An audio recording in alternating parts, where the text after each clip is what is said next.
అయ్యా, చంద్రబాబు గారిని కలవాలనుకున్నాను. సీఎం గారిని కలిశాను. నాకు తగ్గ న్యాయం చేశారు ఆయన. నా బిడ్డ కేసులో నాకు సాయం చేస్తానన్నారు. నాకు తగ్గ న్యాయం చేశారు. నేను అదే చాలు అనుకుంటున్నా. నా పిల్లోడి గురించి నాకు న్యాయం చేశారు. నీకు న్యాయం చేస్తానమ్మా అన్నారు. నాకు న్యాయం చేశారు అయ్యా. అది మా బాబు కేసులో నాకు సాయం చేస్తానన్నారు. నీకు ఏ సాయం కావాలన్నా నేను చేస్తానమ్మా, నా దగ్గరికి రా నువ్వు అని చెప్పి నాకు భరోసా ఇచ్చారయ్యా. నాకు అది చాలు. నేను ఇందాక 2 రోజుల నుంచి నేను కలవాలనుకుంటున్నా. ఈరోజు ఇంతకన్నా నేను మాట్లాడలేను నాన్న. నాకు ఒంట్లో బాగోలా అయ్యా.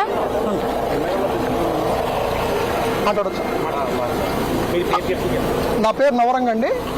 నేను విజయలక్ష్మి గారి తమ్ముడిని. మేము ఈరోజు అందరం కలిసి చంద్రబాబు గారిని కలవడం జరిగింది. చంద్రబాబు గారు మా సిస్టర్ గారితో ఒక గంట సేపు ఆమె బాధలన్నీ విని ఆమెకి ఏ విధంగా న్యాయం జరిగిద్దో ఆలోచించి ఆమె కష్టాలని తీరుస్తానని భరోసా ఇచ్చారు. అంతేకాకుండా ఆమె ఎవరైతే అన్యాయం చేశారో వాళ్ళ మీద క్రిమినల్ కేసు కట్టి, వాళ్ళ 302 కేసు కట్టి వాళ్ళని సబ్ జైలు కూడా వేస్తానని హామీ ఇచ్చారు. ఆల్రెడీ అలాగే కేసు కూడా కడతం జరిగింది. చంద్రబాబు గారు లాంటి నాయకుడు ఆ తల్లి బాధ విన్న తర్వాత ఆ తల్లి బాధలు తీర్చడానికి ఆయన ఇచ్చిన భరోసా అంతకన్నా ఆ తల్లికి ఇంకేం అవసరం లేదని మా మనసుకు అనిపించిందండి.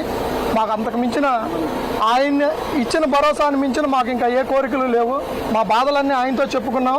ఇలాంటిది ఇంకా ఏ ప్రజలకి ఎవరికి లేని వాళ్ళకి జరగకూడదని కూడా ఆయనకు విజ్ఞప్తి చేశాం. ఇది రాజకీయపరమైన హత్యలు కాదండి. ఏదో ఒక స్టేషన్లో జరిగిన ఇన్సిడెంట్గానే మేము చూస్తున్నాం. అది కూడా పోలీసు వాళ్ళు ఎంక్వైరీ చేస్తున్నారు. ఆ ఎంక్వైరీలో ఏం తేలిద్దనేది తెలుసుకొని చంద్రబాబు గారు ఒక సిట్ కమిషన్ వేశారు. ఆ అధికారి గారు అన్ని విషయాలు వెల్లడించి ఆ తల్లికి న్యాయం చేస్తారని చెప్పారు. అంటే ఎవరితో ఒక ఫోటో తీసుకొచ్చి చనిపోయింది ఈ వ్యక్తి అని చెప్పి వేరే ఫోటోలు చూపి అది మొత్తం ఇన్వెస్టిగేషన్ జరుగుతుందండి. వాళ్ళు మొత్తం వెల్లడిస్తారు. మీరు ఏ విధమైన న్యాయం కావాలనుకుంటున్నారు? మాకు చంద్రబాబు గారు ఇచ్చిన హామీ ఏంటంటే, ఒకవేళ సాయికృష్ణకి ఏదన్నా అన్యాయం జరిగితే కంపల్సరీ వెరిఫికేషన్ చేసి ఎవరైతే నిందితులు ఉన్నారో వాళ్ళందరినీ శిక్షిస్తా అన్నారు. మా ఫ్యామిలీ మొత్తం కూడా ఫస్ట్ నుంచి కోరుకున్నది అదే. ఎవరైతే సాయికృష్ణ విషయంలో అన్యాయం చేశారో వాళ్ళనే శిక్షించమని మేము అడిగాం తప్పితే మాకు ఈ రాజకీయ పార్టీలు, ఈ కులాలు, మతాలు వీటికి సంబంధం లేదండి. మాకు ఈ రాజకీయాలకి ఏ విధమైన సంబంధం లేదు. మేము కేవలం అభిమానులు మాత్రమే కానీ మేము రాజకీయ నాయకులం కాదండి. ఒక తల్లి బాధ అర్థం చేసుకొని చంద్రబాబు గారు వాదార్చిన విధానానికి మేము ఆయనకి చేతులు జోడించి సవినయంగా నమస్కారాలు తెలియజేసుకుంటూ సెలవు తీసుకుంటున్నాం. అయ్యా, చంద్రబాబు గారిని కలవాలనుకున్నాను. సీఎం గారిని కలిశాను. నాకు తగ్గ న్యాయం చేశారు ఆయన. నా బిడ్డ కేసులో నాకు సాయం చేస్తానన్నారు. నాకు తగ్గ న్యాయం చేశారు. నేను అదే చాలు అనుకుంటున్నా. నా పిల్లోడి గురించి నాకు న్యాయం చేశారు. నీకు న్యాయం చేస్తానమ్మా అన్నారు. నాకు న్యాయం చేశారు అయ్యా. అది మా బాబు కేసులో నాకు సాయం చేస్తానన్నారు. నీకు ఏ సాయం కావాలన్నా నేను చేస్తానమ్మా, నా దగ్గరికి రా నువ్వు అని చెప్పి నాకు భరోసా ఇచ్చారయ్యా. నాకు అది చాలు. నేను ఇందాక 2 రోజుల నుంచి నేను కలవాలనుకుంటున్నా. ఈరోజు ఇంతకన్నా నేను మాట్లాడలేను నాన్న. నాకు ఒంట్లో బాగోలా అయ్యా.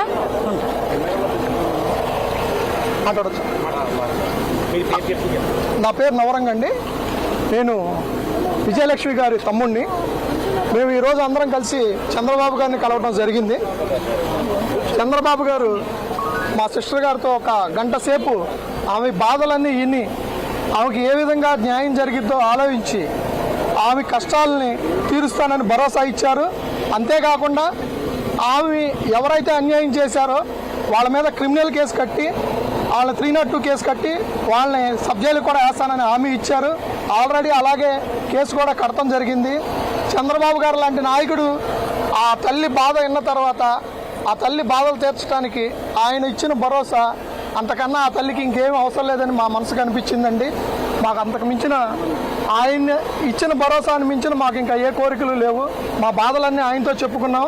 ఇలాంటిది ఇంకా ఏ ప్రజలకి ఎవరికి లేని వాళ్ళకి జరగకూడదని కూడా ఆయనకు విజ్ఞప్తి చేశాం. ఇది రాజకీయపరమైన హత్యలు కాదండి. ఏదో ఒక స్టేషన్లో జరిగిన ఇన్సిడెంట్గానే మేము చూస్తున్నాం. అది కూడా పోలీసు వాళ్ళు ఎంక్వైరీ చేస్తున్నారు. ఆ ఎంక్వైరీలో ఏం తేలిద్దనేది తెలుసుకొని చంద్రబాబు గారు ఒక సిట్ కమిషన్ వేశారు. ఆ అధికారి గారు అన్ని విషయాలు వెల్లడించి ఆ తల్లికి న్యాయం చేస్తారని చెప్పారు. అంటే ఎవరిదో ఒక ఫోటో తీసుకొచ్చి చనిపోయింది ఈ వ్యక్తి అని చెప్పి వేరే ఫోటోలు చూపి అది మొత్తం ఇన్వెస్టిగేషన్ జరుగుతుందండి. వాళ్ళు మొత్తం వెల్లడిస్తారు. మీరు ఏ విధమైన న్యాయం కావాలనుకుంటున్నారు?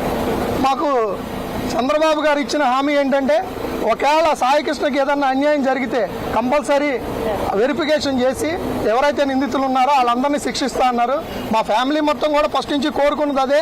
ఎవరైతే సాయికృష్ణ విషయంలో అన్యాయం చేశారో వాళ్ళనే శిక్షించమని మేము అడిగాం తప్పితే మాకు ఈ రాజకీయ పార్టీలు, ఈ కులాలు, మతాలు వీటికి సంబంధం లేదండి. మాకు ఈ రాజకీయాలకు ఏ విధమైన సంబంధం లేదు.